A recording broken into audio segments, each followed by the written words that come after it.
Putang inang smart ito, yung dating 399 pesos na only data umabot na ng 599 pesos ngayon.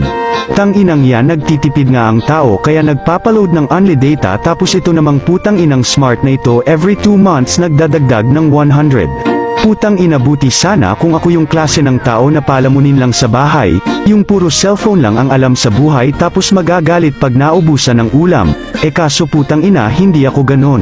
Putang inang smart ito, sumasabay din sa pagtaas ng presyo ng bigas.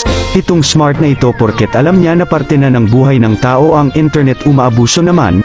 Tang ina, ilang buwan pa ang lumipas, yung presyo ng load na only data sa smart ay sintaas na din ng mga standard nung mga pangit na babae na ayaw sa 299 pesos na engagement ring. Pasensya na kung nadamay na naman kayo. Nanggigigil lang kasi talaga ako ngayon sa smart. Hashtag putang ina mo smart. Nakita nyo na ba yung kano na nag-i-interview sa mga babae na kung papayag ba sila na 299 pesos lang ang ibibigay na engagement ring ng lalaki sa kanila? Wala naman sana akong problema sa mga sumagot ng no, kaso putang ina yung mga itsura pang 99 pesos lang. Tang ina nyo, paano na kami manliligaw ngayon? Kung yung mga pangit nga ang tataas na ng standard, paano pa kaya yung mga magaganda?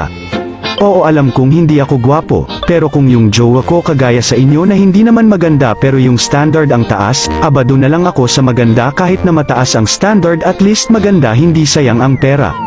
Nakakahiya kayo. Bakit hindi na lang kayo magpasalamat kasi kahit ganyan ang itsura nyo may nagbibigay pa rin sa inyo ng singsing. Yung iba nga dyan, inaaraw-araw na ang bibingka nilang halughugin pero ni minsan hindi pa sila nabibigyan ng singsing. Ang tanong, nagreklamo ba sila? Di ba hindi kasi mahal nila yung tao, hindi naman kasi binabasi sa material na bagay ang pagmamahal, minsan nasa size at performance yan. Lawayan daw muna bago ipasok, sabi nung 13 years old. Putang ina, iba ata ang nasa isip ko, pero ayos lang yan, alam ko rin naman na ganun din ang nasa isip nyo. Sa totoo lang wala naman problema dyan, usually linalawayan naman talaga yan bago ipasok.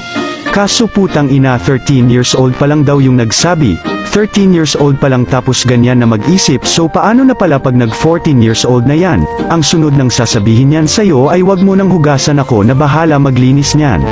Ako noong 13 years old pa lang ako, ang mga nasa isip ko lang noon ay kung paano ako manghuhuli ng gagamba sa gabi kahit natakot ako sa dilim. Naghahanap din ako ng box na paglalagyan ng mga text ko kahit na lagi naman akong talo. Tumatakbo rin ako na parang si Naruto, sumisigaw na parang si Sangoku at marami pang iba na usually ginagawa ng mga bata noon. Pero ngayon hindi ko alam na ganito na pala ang mga bata, bibingka na ang pinaglalaruan.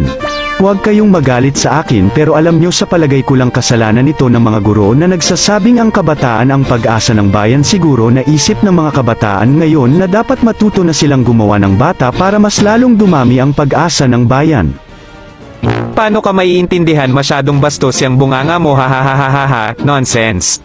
Hindi mo nga talaga naiintindihan kasi wala naman akong sinabing bastos dyan. Kung ang pagsasabi ng katotohanan ay isang kabastusan, di bastos na kung bastos. Basta ako sasabihin ko kung ano man ang gusto kong sabihin, wala akong pakialam sa sasabihin nyo. Hina-hurt ego ng creator kaya pinaglalaban na kapag walang itsura babaan ang standard, kung kaya naman nilang abutin yung standard nila, why not, diba?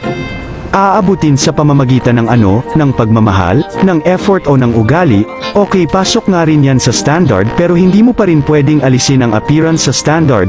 Okay, sabihin na nating taglay mo nga yan lahat ng katangian na yan, kaso nga lang pangit ka. So sapat na ba yung katangian na yan para magtaas ka ng standard?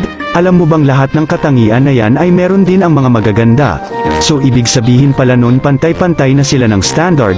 Kung ganun naman pala, edi doon na lang ako sa maganda. Alam mo, wag mo nang lukohin ang sarili mo, kailangan mo nang tanggapin ang katotohanan na pag pangit ka dapat sakto lang ang standard mo.